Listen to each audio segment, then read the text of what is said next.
Em nome do Pai que me criou, em nome do Filho que me resgatou, em nome do Espírito Santo que me santificou, divina vontade, reina na minha vontade. Caderno de Maria Valtorta, dia 25 de setembro de 1943, Jesus diz: falo com todos vocês sobre um assunto que pode causar espanto. O que eu digo serve para muitos.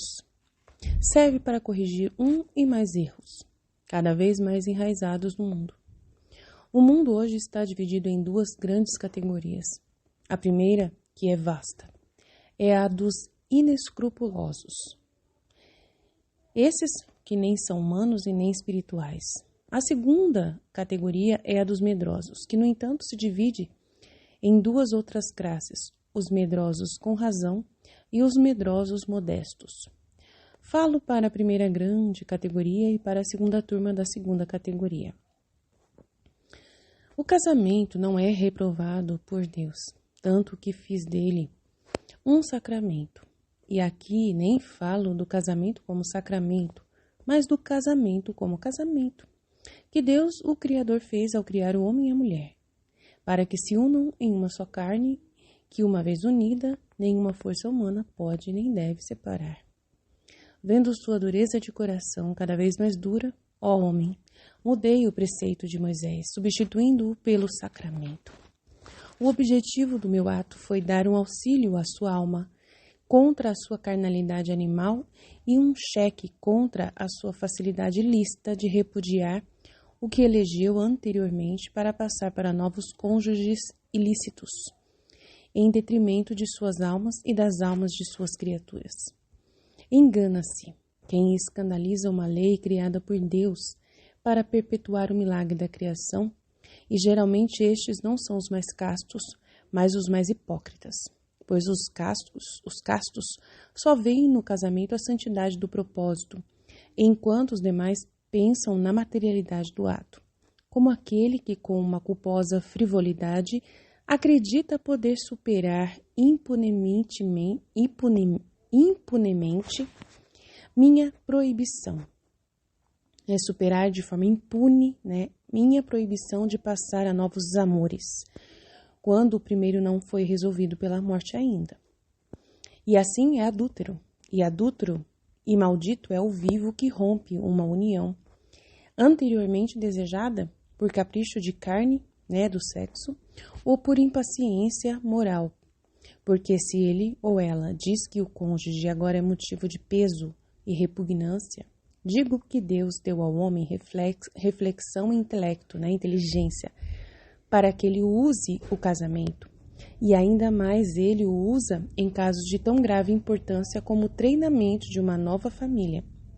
Digo ainda que, se inicialmente, treinamento assim, de só morar junto, Digo ainda que se inicialmente se erra por leviandade, fazendo uma união assim, vamos nos juntar, ou cálculo, deve-se arcar com as consequências para não criar desastres maiores que recaiam sobretudo sobre o melhor cônjuge e sobre os inocentes, que são os filhos derivados dessas uniões testes, levados a sofrer mais do que a vida acarreta e para julgar aqueles a quem tornei impossíveis de julgar por preceito, o pai e a mãe. Finalmente digo que a virtude do sacramento, se vocês forem verdadeiros cristãos e não esses bastardos que vocês costumam ser, deveriam agir em vocês esposos para fazer de vocês uma só alma que se ama em uma só carne e não duas bestas que se odeiam unidos na mesma corrente. Adúltero e maldito é o vivente, que com uma ficção obscena tem duas ou mais vidas conjugais, e volta para o outro cônjuge e para os inocentes com a febre do pecado no sangue e o cheiro do vício nos lábios mentirosos.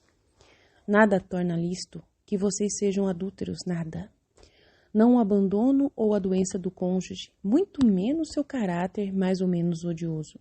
Na maioria das vezes, é o fato de você ser lascivo que o faz ver seu parceiro como odioso. Você quer vê-lo como tal para justificar seu trabalho vergonhoso, pelo qual sua consciência o reprova. Eu disse, e não mudo minhas palavras, que é adúltero, não só quem consome o adultério, mas quem deseja consumi-lo em seu coração, porque tem fome de sentidos em uma mulher ou um homem que não é seu. Eu disse, e não mudo o que digo, que já é adúltero no coração. Aquele que, com também sua maneira de agir, põe o outro cônjuge na condição de adúltero por sua vez. 2 vezes adúltero responderá pela sua alma perdida e pela que levou a perder com a sua indiferença, descuido, grosseria e infidelidade. A maldição de Deus paira sobre todos esses, e não pense que isso é uma figura de linguagem. O mundo está em ruínas, porque as famílias foram todas arruinadas primeiro.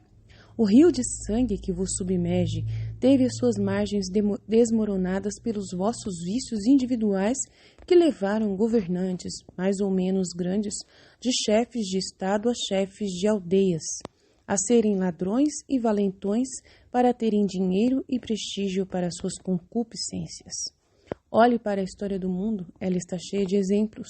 A luxúria está sempre na tríplice combinação que faz com que suas ruínas sejam criadas. Estados inteiros foram destruídos, nações desenraizadas do seio da igreja. Fissuras seculares criadas para escandalizar e atormentar. Raças pela fome de carne dos governantes. E é lógico que seja assim. A luxúria extingue a luz do espírito e mata a graça. Sem graça e sem luz você não difere dos brutos e, portanto, realiza atos brutos.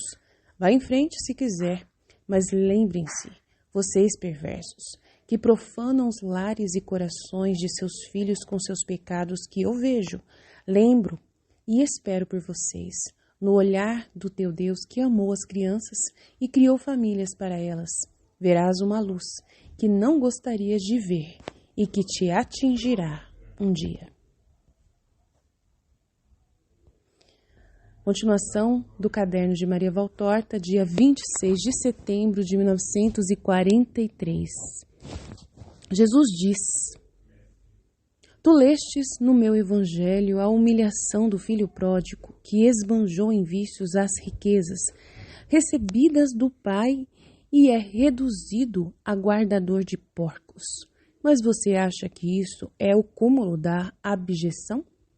Em verdade, eu vos digo, se vos fosse permitido subir diante de mim em vosso corpo e em vossas vestes, e um de vós subisse pela morte, que o trouxe a vós com as suas mais imundas vestes de porco, que caíra morrendo no meio do estábio coberto de imundície, não enojaria tanto os habitantes celestiais do meu reino e não despertaria minha indignação tanto quanto cria a aparência da alma de um atormentado por vícios carnais. O primeiro teria uma imundície que perece e que não é julgada com rigor. Fruto de seu penoso trabalho, de fato atrai a bênção divina ao honesto pastor. A segunda é uma imundície que não perece. A lepra da alma cobriu-a de uma gangrena fétida que a corroeu sem limites ao longo do tempo. Para todo sempre o homem vicioso, impenitente, tem a sua alma digna de Satanás. E quando digo vicioso, não me refiro apenas a certas formas de vício que vocês mesmos julgam como tal. Vocês o julgam como tal e os praticam mesmo assim, porque são tolos, que não sabem como reagir aos estímulos do mal. Você não tem minha fé em você. Se tivesse, ganharia a carne. Mas você não tem, e o significado predomina sobre a alma. Quando digo vicioso, também quero dizer seus pecados ocultos dos sentidos pelos quais você prostitui o casamento e destrói a razão pela qual ele foi criado. Deus não fez macho e fêmea para eles ficarem cansados e enjoados em seus vícios. Ele os fez por uma razão muito boa, quando ele disse: façamos o homem à nossa imagem e semelhança e ajudemo-lo para que não fique só. Com o seu pensamento divino deu a entender que, para além da parte espiritual e intelectual que vos torna semelhantes a Deus em suas almas, sois semelhantes a Ele na criação de outras vidas. Mas você acha que semelhança sublime Deus lhe deu? O de criar outras criaturas.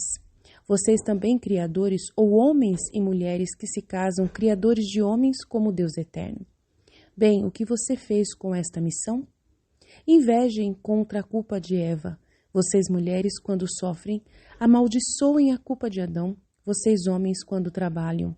Mas a serpente ainda não está entre vós, no interior de vossas casas, e não vos ensina, com o seu abraço rastejante e babado, e sussurra a imoralidade que vos faz repudiar a vossa missão criadora? E isso não é um vício de aderir ao significado ad nauseam e de negar-se à paternidade e à maternidade? Seja continente se você tem medo de não ter roupas e comida para o nascituro. A castidade não é privativa das virgens. A virgindade é a superessência da castidade e está depositada nos corações dos eleitos. Seguir o cordeiro e falar uma língua concedida somente a eles. Mas se a candura das virgens se tinge com o esplendor que emana do Verbo de Deus e da puríssima Mãe do Verbo, a estola dos santos esposos que souberam ser castos é dourada, com a luz que emana do castíssimo e bom e santo dos esposos. O meu Pai putativo, que é exemplo de todas as virtudes conjugais. Sejam castos dentro de suas casas, assim como fora delas. Pense que nada está escondido de Deus. Deixe certos crimes ocultos para os filhos de Satanás. Não seja inferior aos brutos que compreendem a beleza da procriação e que sabem se conter quando a estação adversa nega alimento aos seus pequeninos. Amai-vos uns aos outros e amai-me, pensando não no diazinho aqui embaixo, mas no dia eterno, e tornai-o cheio de luz para vós. Abençoados desde já ou cônjuges que saibam ser santos e viver na minha lei. Os anjos sentam-se ao teu lar e não se recusam a velar pelo teu descanso, pois nada em ti ofende estes espíritos luminosos que veem o meu rosto e, abençoados com a sua luz, não podem olhar para o que está em absoluta antítese com a luz. E vocês, cônjuges, que não são assim, voltem ao caminho certo. Não é negando o surgimento de uma vida que suas riquezas aumentarão. Eles, como de uma peneira quebrada, fugirão em 1000 correntes, porque outros vícios e pecados atacarão suas posses, e você será pobre no mundo do mesmo jeito, e também no céu por sua causa. Lembre-se dos meus mandamentos e das minhas palavras. Para quem vive em Deus, Deus provê tudo.